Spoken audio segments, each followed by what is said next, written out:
Hai adik-adik, pada kesempatan kali ini kita akan bahas tentang fungsi larutan penyangga pada tubuh manusia.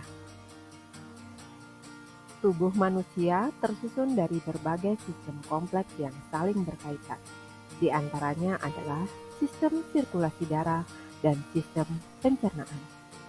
Larutan penyangga berperan dalam menjaga kestabilan pH pada sistem sirkulasi darah dan sistem pencernaan. Larutan penyangga pada tubuh manusia diantaranya adalah 1. Larutan penyangga karbonat, 2. Larutan penyangga fosfat, dan ketiga, larutan penyangga hemoglobin. Larutan penyangga karbonat terdapat dalam darah. Fungsi darah meliputi 1. Pernapasan, 2. Gizi, 3. Ekskresi, 4. Mengatur suhu tubuh, 5. Mengatur keseimbangan asam dan basa, 6. Mengatur keseimbangan air, 7. Perlawanan terhadap peradangan, 8. Transport hormon, 9. Transport metabolik. Bagaimana cara darah mengatur keseimbangan asam dan basa? Dan apa dampak jika darah gagal mengatur keseimbangan asam dan basa? Pada keadaan normal, pH darah berkisar di antara 7,35 hingga 7,45. Ketika pH darah turun di bawah 7 atau naik di atas 7,8, dapat menyebabkan kematian. Darah mengatur keseimbangan asam dan basa melalui larutan penyangga.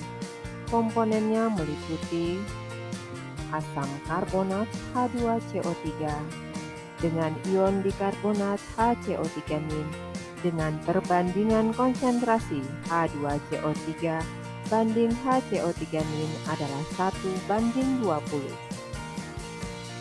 Bagaimana jika ke dalam darah kemasukan zat asam? H+ akan bereaksi dengan HCO3- menghasilkan H2CO3. Konsentrasi HCO3- berkurang, pH darah turun di bawah 7,35. Agar konsentrasi H2CO3 dan HCO3- seimbang, sebagian H2CO3 yang dihasilkan akan terurai menjadi H2O dan CO2. CO2 yang dihasilkan akan dikeluarkan melalui paru-paru sehingga pernapasan meningkat. Bagaimana jika ke dalam darah kemasukan zat basa? OH- akan bereaksi dengan H2CO3 menghasilkan HCO3- dan air.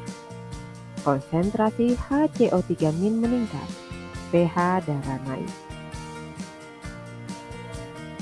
Agar terjadi keseimbangan H2CO3 dengan HCO3-, CO2 terlarut dalam paru-paru bereaksi dengan air, membentuk H2CO3.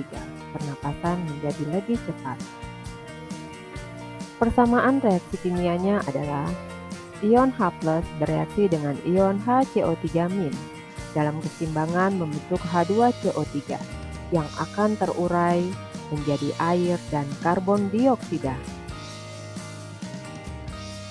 Ketika darah gagal mempertahankan keseimbangan asam dan basa, kemungkinan yang dapat terjadi adalah asidosis, keadaan di mana pH darah berada pada rentang 7,0 hingga 7,35. Ada dua macam asidosis. Asidosis respirasi, contohnya adalah asma dan pneumonia, dan asidosis metabolis, contohnya adalah kelelahan yang berkepanjangan atau aktivitas fisik berlebihan. Asidosis respirasi terjadi karena pernapasan dibatasi. CO2 meningkat sehingga konsentrasi H2CO3 meningkat. Asidosis metabolik karena metabolisme tubuh menghasilkan zat-zat asam berlebih.